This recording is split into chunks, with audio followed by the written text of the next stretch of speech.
Hey guys, Victor here for KLGadgetTV, and as you know, Android 10 is now available for Pixel devices. Now with every iteration, they make changes and add new additions such as features to the OS to make things easier and more user-friendly. Now is Android 10 easier to use? We have the Google Pixel 3 XL, and we're going to test out a few features, the new ones, and look at the new changes and see if it is.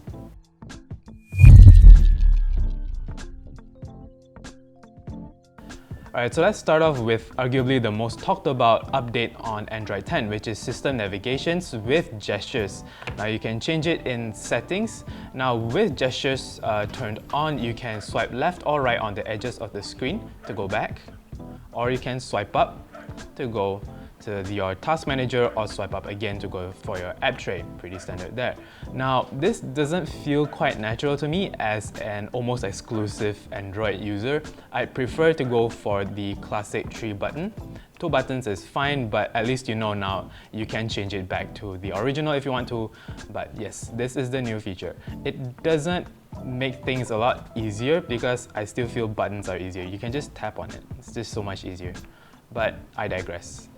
Speaking of gestures, there's a new way to bring up your Google Assistant, which is to swipe up from the bottom corner of your phone, like so. This is in addition to Active Edge on the Pixel as well as voice activation. There should be indicators at the bottom the first time you use Android 10, but after a while using it, they go away. I think this addition is really neat because I think this will be the new standard when summoning your Google Assistant. I think this is the easiest way to get it instead of a dedicated button or voice activation or even squeezing your phone. Now on to my next point. It's not the most important addition or feature to Android 10, but it concerns your home screen, and that's very important in terms of ease of usage. When you remove an app from your home screen, either by accident or on purpose, and you don't quite remember how to do it, you can always tap undo. This is a new feature in Android 10 that lets you automatically restore apps that you have on your home screen, especially since home screens are customized to suit your every need. While we're on the home screen, let's talk about the next important update, which is the revamp of your notifications tray. It's split into 2 sections now. The one on the top is for alert notifications. The one on the bottom is for silent notifications. If it isn't obvious enough, the one on top will alert you every time something new comes in. The one at the bottom will remain silent, but it will still be in your tray, so you can access it anytime you want. Now, if you want to remove something, you want to put something in silent section, let's say like this Lazada notifications, I can just long press on it and hit silent, hit apply, and it will be in your silent notifications section. You want to move it back, long press, hit alert, apply. Very simple. Now this is very useful because certain apps or certain programs can be very annoying when notifications keep coming in, but they are still very important and you still want to see them. So this is great for decluttering your notifications tray and getting the ones that are important on top, the least important ones at the bottom. Speaking of notifications, another improvement is on the contextual smart reply feature.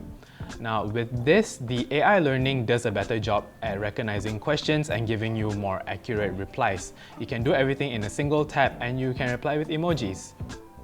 Everything within a tap.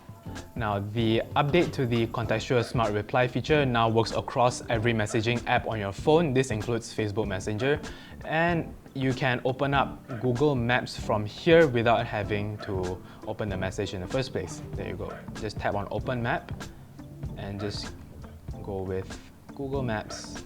And there you go. Everything within just 1 or 2 taps.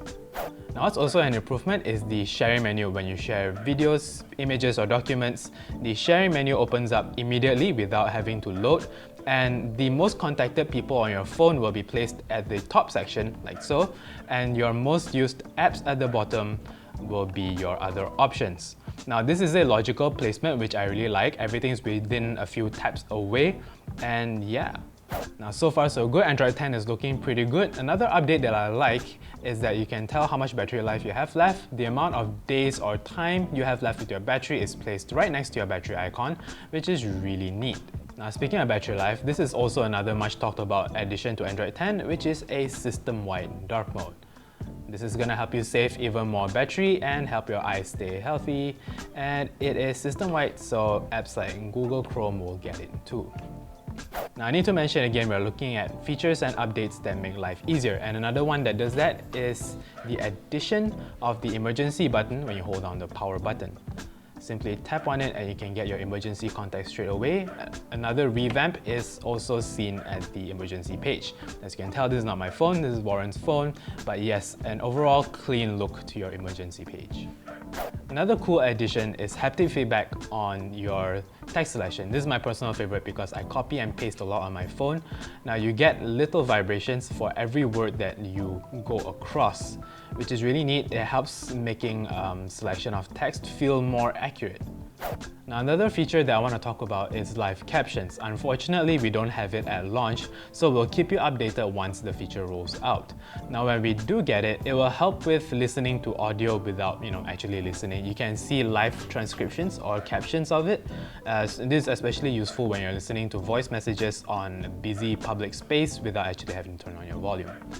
Now we've only taken a look at a few of the new features and additions to Android 10. At its current state, not everything is available yet, but I can already tell Android 10 is very user-friendly. It's really easy to use. Even with the features that we have now, everything is available within a single tap or just a few gestures away. So Android 10 is very easy to use, and you should definitely update it if you can. Well, this has been Victor for KLGadgetTV. Do like and subscribe, and I'll see you next time. Bye-bye.